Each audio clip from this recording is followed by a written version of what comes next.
Hello, ladies and gentlemen, and welcome to another episode of Rams History. Today's episode is all about the Italian Renaissance.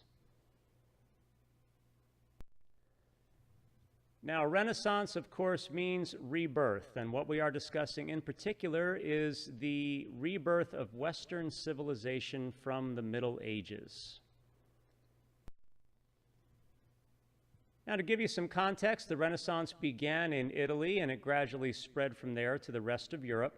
Time frame is roughly about 1400 to 1600, and the period known as the High Renaissance, the period of the greatest creativity, lasted about 1450 until roughly about 1527.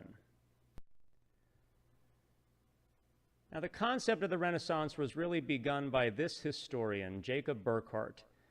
He was the first to sort of look back and recognize that the Renaissance represented something new. He wrote a book called The Civilization of the Renaissance in Italy, and his interpretation was that the Renaissance was a departure from the Middle Ages. Now, that interpretation has been challenged by other historians recently, but Burckhardt, nonetheless, is the man who sort of coins that phrase, Renaissance. Now, the Renaissance begins in Italy for several reasons. First of all, Italy is a center for trade. If you look at the map, you can see that several important trade routes went right through Italy. That trade brought in a great deal of wealth and made many of these Italian city-states quite prosperous. And this, in turn, enabled them to fund artists and writers and much of that aspect of the Renaissance. Italy was also the home of the Roman Empire. Literally, everywhere you looked, you could see Roman ruins. A major part of the Renaissance was based upon the classics, so it's really no surprise that Italians would look to the past for inspiration. Now, Italy also had some serious disadvantages. It was quite divided politically, as you can see. It was made up of many different competing city-states, and this did not bode well for Italy. In fact, it's going to cause the Italians some problems going forward. Now, most of these city-states were republics, and typically the leadership of these city-states would hire a despot who was known as a podesta. The job of the podesta was something like that of a city manager, essentially. His job was to keep order, keep things moving. The podesta would typically do this with the assistance of mercenaries. These were hired soldiers. And those mercenaries would be obtained from brokers who were known as condottieri. Essentially, if you needed troops, you could go to one of these condottieri and they would provide your needs. So basically, the despot had one task, and that task was to make sure that the flow of normal business activity was maintained, because it was that business activity, after all, that helped the city to survive. Now, we can't discuss Renaissance Italy without talking about Niccolò Machiavelli.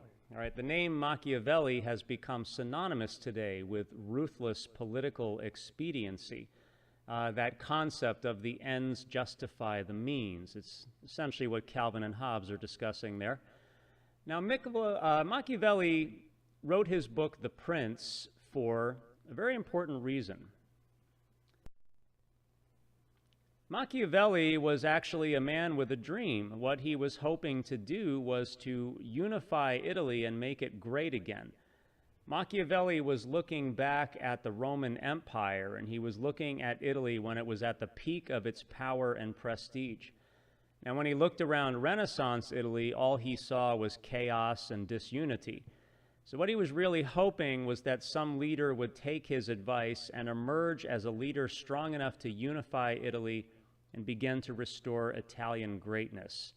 Now, unfortunately for Machiavelli, that did not occur in his lifetime.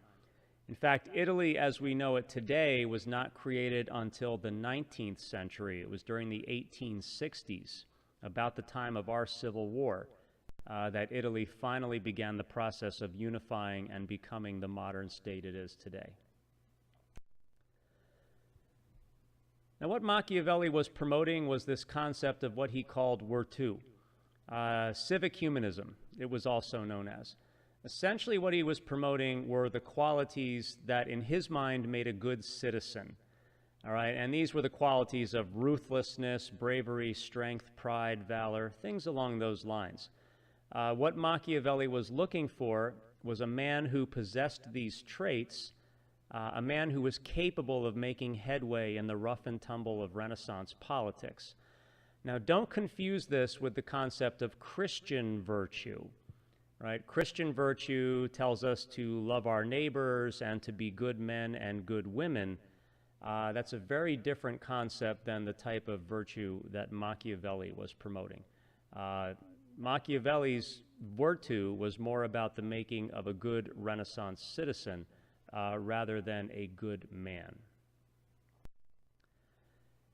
Now, the Renaissance is all about humanism. This was a new concept, right? This was a change.